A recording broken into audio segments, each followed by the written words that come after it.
Beautiful.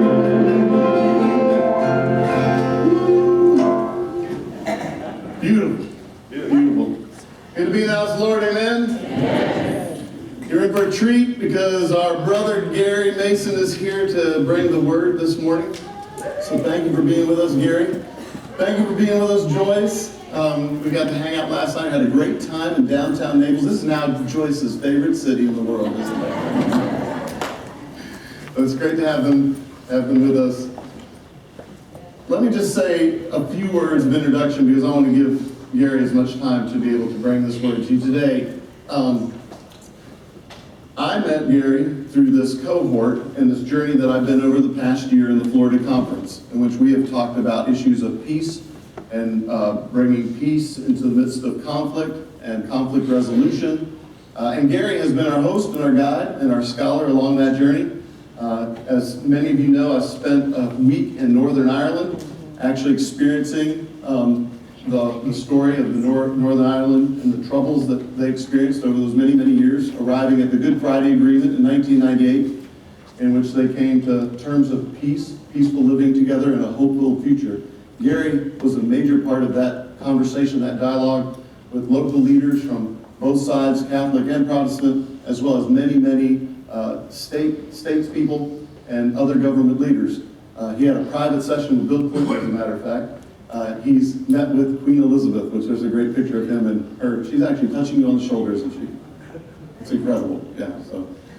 So his biography is huge, and the best thing I can do is just let you know, I would hope that maybe later today you go on the web and you type in rethinkingconflict.com, rethinkingconflict.com. We have some cards we'll pass out at the end of the day. And just read Gary's biography. It'll blow you away. The places that he's been and the work that he's doing on behalf of the good news of the gospel of peace in the world. He has a very busy schedule. He was telling me last night from Naples, Florida until Christmas. He is all over the world. He's dealing with conversations with Israel and Palestine.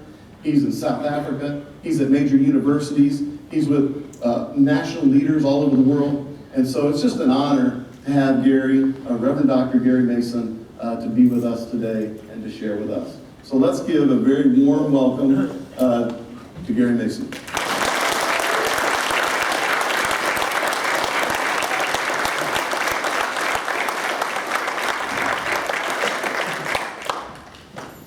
Let me grab my iPad.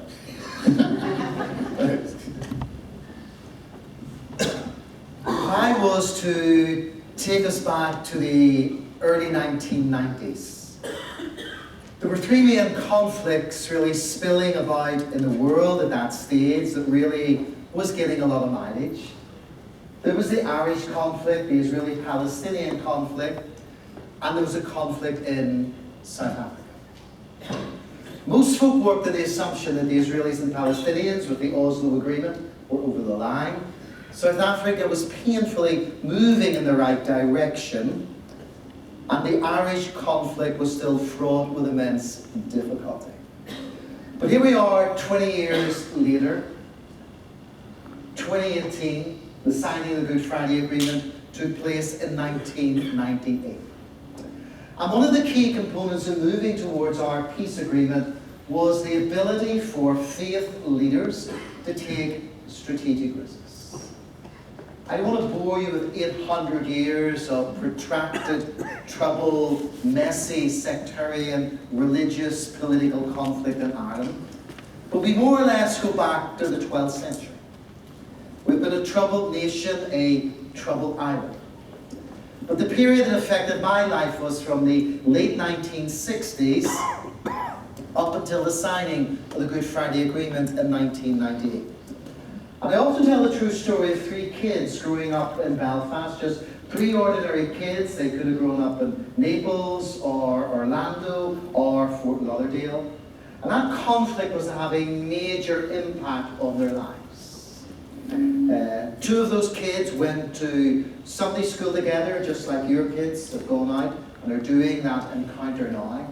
Another two of those kids went to primary school together from the age of 4 to age 11.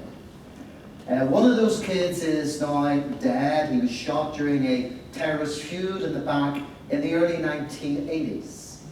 The second kid served 18 years in prison. He literally slit someone ear to ear during a terrorist feud and dumped their body in a back alley in Belfast. I'm the third kid that ends up a Methodist pastor. So think of that, just three ordinary kids making choices in a very conflicted situation. I can assure you those kids were no different than me. But they were born into a heady mix of bad politics, bad religion, where identity superseded the principles of the gospel, and many of them made bad choices. Northern Ireland is a very small space. 1.5 million people. That's it. But in that small space over that 30-year period, we had 47,000 people injured through the conflict. We had 36,000 shootings. We had 22,000 armed robberies. We had 16,000 bombings, 30,000 political prisoners, and almost 4,000 dead. If I was to extrapolate those figures into the American context, it would have meant in the United States, over a 30-year period, 800,000 dead, more than your Civil War, and 6.4 million political prisoners. So when I'm not traveling, and I still work extensively on the island of Ireland, I'm dealing with the whole concept of dealing with the past. How do we deal with our legacy? How do we deal with our memories? How do we deal with our pain? How do we handle that? I probably look, to most of you, I hope, a reasonably normal, adjusted individual, allegedly. But I guess that in my life there's still some form of secondary trauma. Having lived through a conflict of 30 years and ministered through it for 26, 27 years.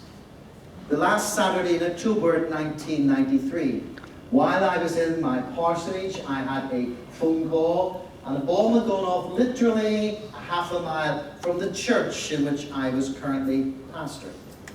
An IRA activist had walked into a shop, planted a bomb which went off prematurely, killing him and killing 9 other innocent civilians. I arrived at a local hospital to see a friend of mine whom I knew well, called Alan, walking out. His 28-year-old wife was blown to bits in that bombing, along with her father Desmond, who was a gospel singer. He owned a little small fish shop near my parish. I can still close my eyes and visualize myself holding that young man in my arms. I had co-officiated at his wedding several years earlier. That evening, I spent in the Royal Victoria Hospital at the bedside of a woman called Wilma McKee.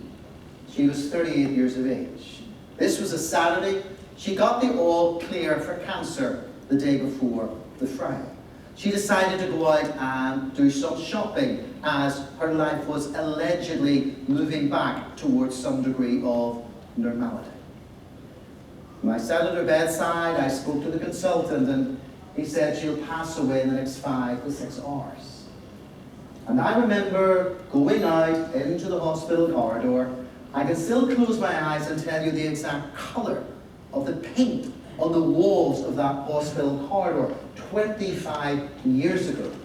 I can still see her husband, her mom, her dad, her 14-year-old and 12-year-old kid. I can still tell you the colour of the suit, the shoes, the clerical collar I was wearing that day. I can't remember what shirt I had on yesterday. So in some way, I'm a child of pain, I'm a child of conflict, I'm an adult of conflict. Those memories still loom large in my mind. But what I want to do today is ask the question, can gospel principles, can we create a moral framework in the United States, in the Middle East, in Africa and in Ireland that allows the gospel to make a difference in the public space? Too many churches in the West, and I include American churches in this, have what I call a fortress door mentality. When we come to church on a Sunday morning, we do our gospel thing, we stuff ourselves with gospel blessings, and our faith never fills into the public space.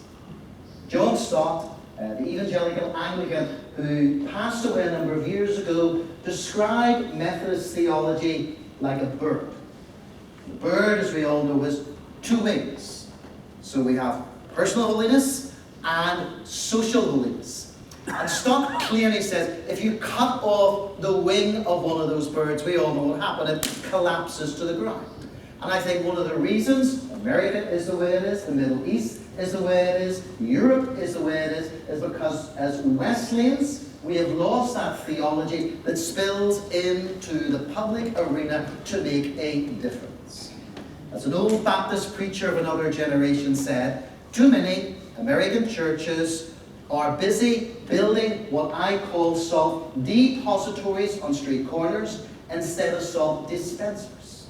And so you have all these granules of salt sitting within this building called Cornerstone. The question you need to ask yourselves are why the principles of forgiveness, reconciliation, new beginnings, meaningful salvation not spilling into the public space. So I ask you the question, is this church a salt depository where you come here, give your preacher or your worship band points out of 10 on a Sunday morning, and your faith never spills into the public space? So Belfast. Let me take you from Belfast to Poland. And I've led a number of trips over the years to those Nazi death camps. And I remember one of the first that I was on, a Jewish rabbi leading a group of us. And it was coming dusk, I guess, it was about 4:50 p.m. in the evening. And he said, I want all of you, no matter what your faith background, we were way at the back of the camp where the crematoria are based. And you all know those long railway tracks that begin outside the gate of Auschwitz and spill right through the camp, almost up until the crematorium. He says, I want you in silence to just quietly walk down those tracks and reflect. It was probably, as I said, about 4:50 p.m. Dusk was just beginning to fall. And the kind of lights on the camp were beginning to flicker on. And I remember spilling down through that camp, just quietly reflecting, but asking the question, how did we end up here? And I must be honest and say, one of the reasons the Shoah or the Holocaust took place was primarily because of bad, toxic Christian theology. And I often remind audiences globally, it was not the Nazis that developed anti-Semitism, it was the Christian church. The first ghettos took place in Italy. And as one Jewish writer said, the Christian church initially said, you Jews have no right to live among us, so we create ghettos. The secular rulers that followed said, you Jews have no rights, plural, to live among us. And Hitler simply said, you have no right to live. So Hitler wasn't discarding the past. Hitler simply took the past and built upon it. So in the second chapter of Mein Kampf, Hitler clearly says, today I believe I am acting in accordance with the will of God Almighty in dealing with the Jews. So where were the principles of biblical reconciliation? Where were the principles of forgiveness? Where were the principles of grace spilling through Europe of another generation in the 30s and 40s in Nazi Germany? Let me tell you a story that took place in New York City.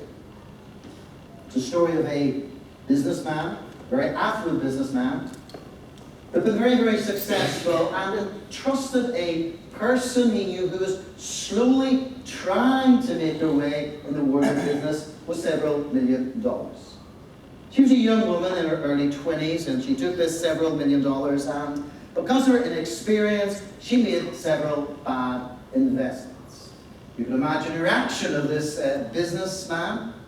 He was initially very upset and very angry, but in conversation and dialogue with this young woman, as she pleaded with him, "Look, give me a chance, I made a few mistakes, I'm sorry," he decided to cancel all his losses. She was obviously ecstatic.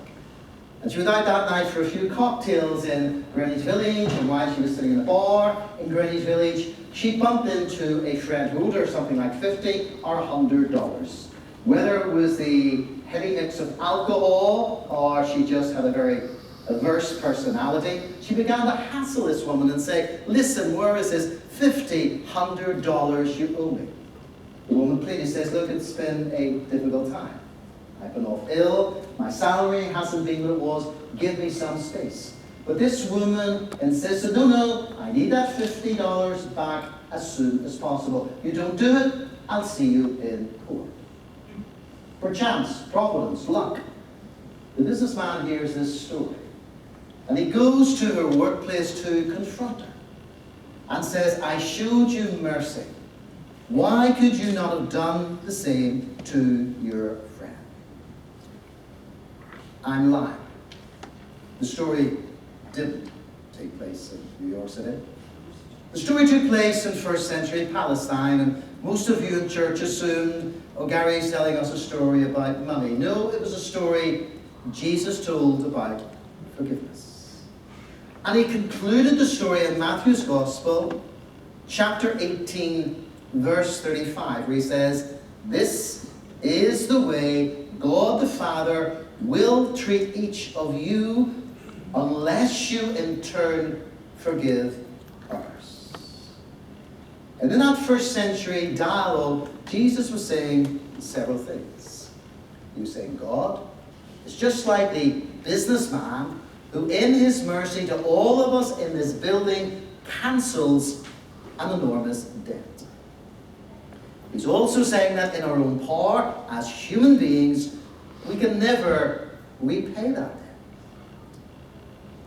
He's also saying that our natural inclination is not to forgive others. C.S. Lewis, who was born in Belfast, and as many of you know, Chronicles of Narnia, Mere Christianity, Problem of Pain, went on to be professor of medieval and Renaissance literature at Cambridge University. Lewis said, "Everyone says forgiveness is a lovely idea until you have something to forgive."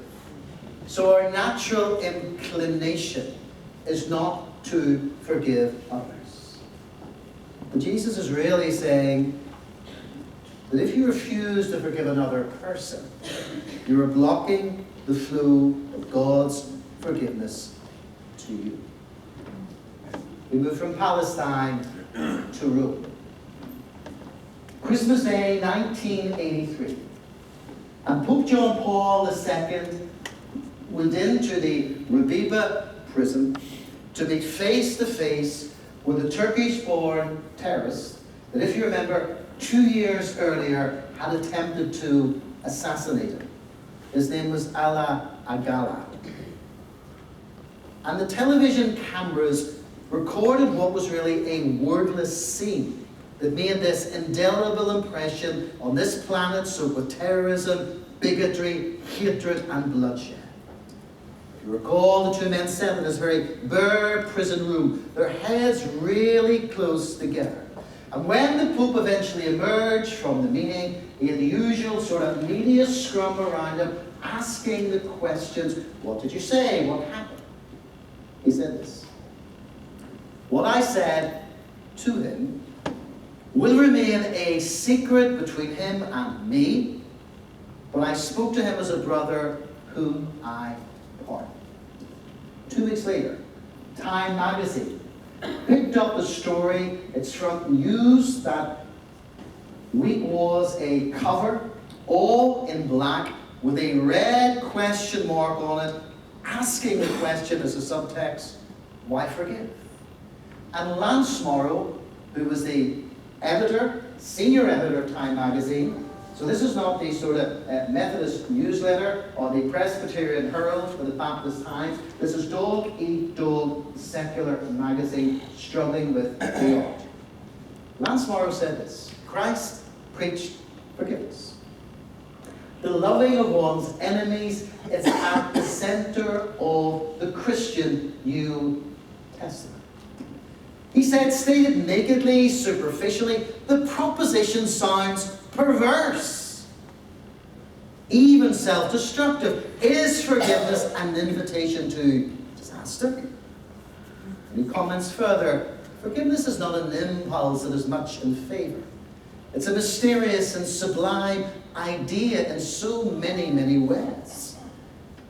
The prevalent style in the world runs much more to the mentality of the high plains drifter, to the hard, cold eye of the avenger, to a numb remorselessness. But he finished with his sentence. He said, forgiveness does not look like a tool for survival in a bad world, but that is exactly what it is. Forgiveness does not look like a tool for survival in a bad world, but that is exactly what it is. I stood in Durban, Pietermaritzburg in South Africa, September 1991. I was there facilitating what was called a bridge building encounter between blacks and whites. And I stood with this kid, she was probably 15, 16. Little black girl from a township just outside Pietermaritzburg. She'd been in my sessions during the week, and she was telling me her story during a coffee break. She told me how her 18-year-old brother, a black man, was murdered by the white South African police during the conflict in South Africa. And I kind of was being sort of Mr. Pastoral, saying, Lord, I mean, how do you cope with that? How does that shape your life? And this kid said to me, oh, Gary, I just did what Jesus told me. And I said, like a dumbo, I said, and what was that? She said, I forgive you. So here's this like 15-year-old kid telling me, that university-educated theologian, this is what I did. Still remember that little girl. I still see her face. No idea what way her life turned out. But as a young minister, just spilling into the chaos of a conflict zone in which I was growing up in many ways, it shaped my life. East Jerusalem, May 2012. I'd taken the leadership of the Ulster Volunteer Force, which was the opposite on the British Protestant side, the most lethal terrorist grouping in Northern Ireland. And post-conflict, I'd taken their leadership on a kind of peace-building, education encounter to the Middle East. And the trip was coming to an end, and we were going to a drinks reception at the British Consul. We were walking through East Jerusalem, and Joyce and I, several Israelis and Palestinians were lagging behind this 12-man delegation. And in the conversation, I was saying, you know, those 12 men, many of them I know well, have on their shoulders as a leadership the responsibility of 500-600 deaths in our conflict. And I said, and here they are, now, on a peace mission, walking through Arab East Jerusalem to a drinks reception at the British Consul. And all those Israelis and Palestinians, many who are close friends, said, I hope someday our people will be able to do the same. Because life to me is about relationships. And let me just highlight that in a story, and then I'll pull it together. I've had at least 500 to 600 Israelis and Palestinians in Belfast with me in the last 5 or 6 years. We're not bringing them there to say the Good Friday Agreement is the template for every conflict in the planet, because it isn't. But there are lessons. There are things we got right, and there were certain things we got wrong on that long, painful, protracted journey to peace. But I remember standing, having a glass of wine with a Palestinian woman in her early 40s. She'd been a senior figure within the Palestinian Authority, and still is. This was a delegation of Israelis and Palestinians. And they'd heard the IRA mantra of armed struggle. The only way to deal with the Brits is through armed struggle. The IRA now realised that the only way to deal with the Brits and those of British Protestant extraction is to share space and share power and share land, not to go back to killing each other. This young woman had obviously heard the mantra of the Republican movement that they needed armed struggle. And she said to me in a conversation, she says, you know, Gary, I still, deep down inside, believe in the principle of armed struggle. And I said to her, I disagree with you, but I understand your thought process. But as long as you understand the logic. She says, tell me what the logic is. Well, the logic is that the pursuit of armed struggle may result in the death, and I pointed to Jewish people and named them, it may result in their deaths. For the first time in her life, she was able to take a sharp intake of breath and realize that the pursuit of violence can result in the death of people you know. It's okay killing Palestinians you don't know, or Israelis you don't know, or Irish Catholics you don't know, or British Protestants you don't know, or white Afrikaners you don't know, or black people in South Africa you don't know. But personalize the relationship. Realize that person has kids like you, grandparents, a husband, a wife. Lives in a subset of relationships as all of us in this building live with. As a Jewish theologian, Abraham Joshua Heschel once said,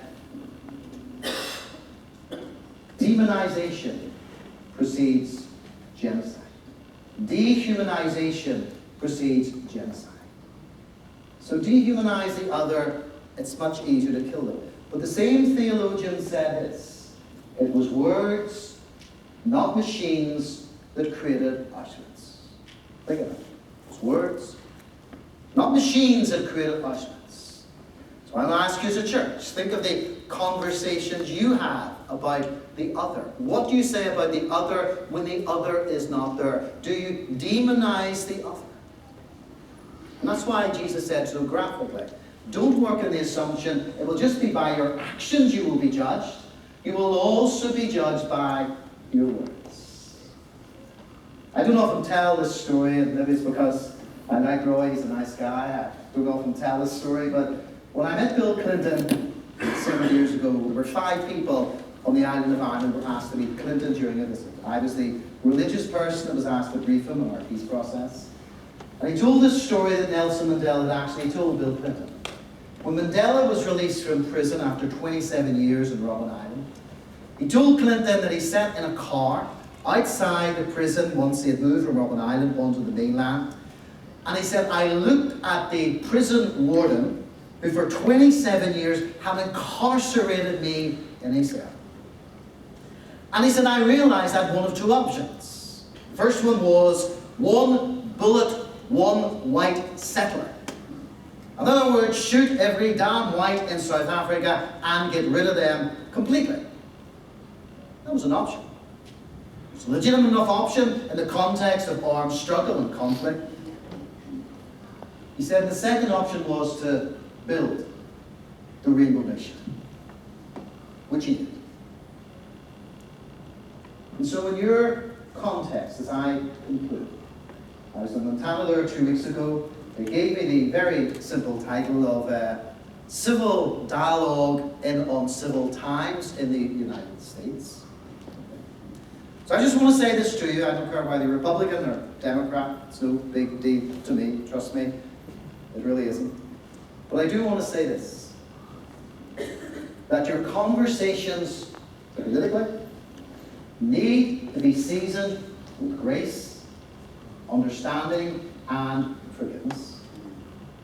I get tired listening to be it CNN or Fox News, and to put it bluntly, the verbal diarrhea or the verbal hand grenades that you're constantly flinging at one another in this nation. And I'm going to suggest you strongly and unashamedly that as people of faith, that as people who are salt, that no matter what your political background, you need to be spilling your faith into the street. Remember Abraham Joshua's quotation, it was words, not machines, that created Auschwitz.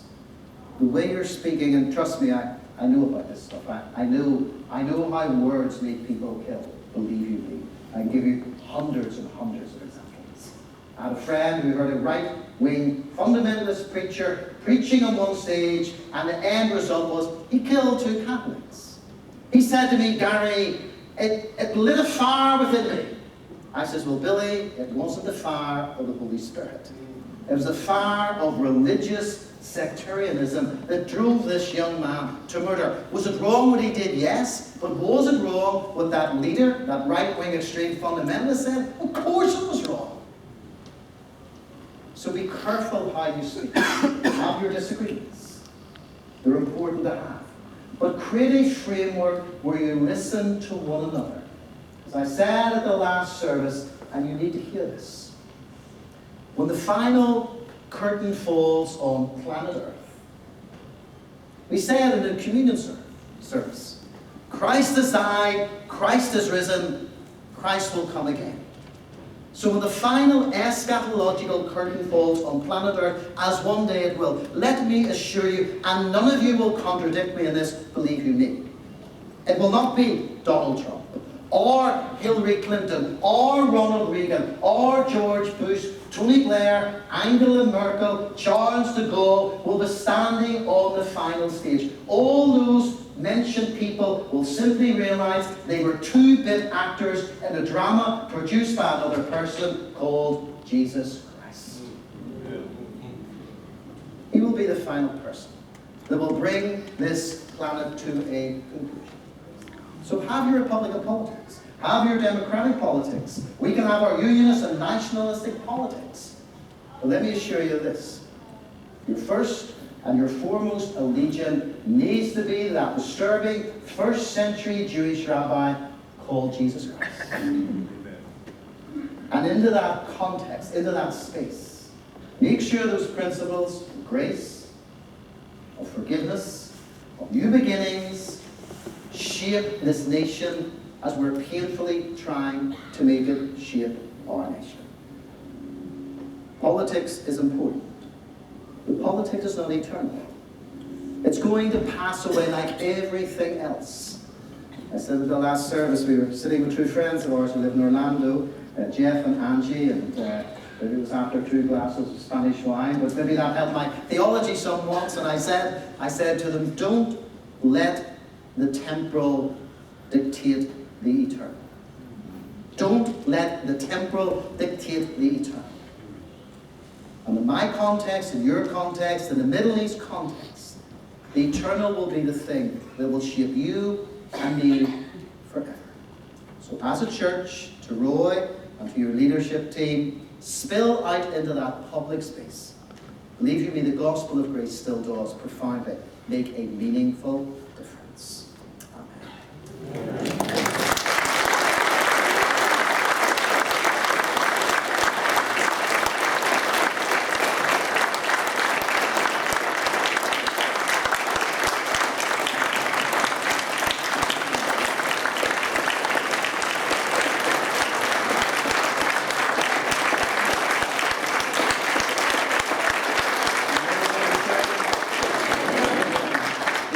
Remain standing.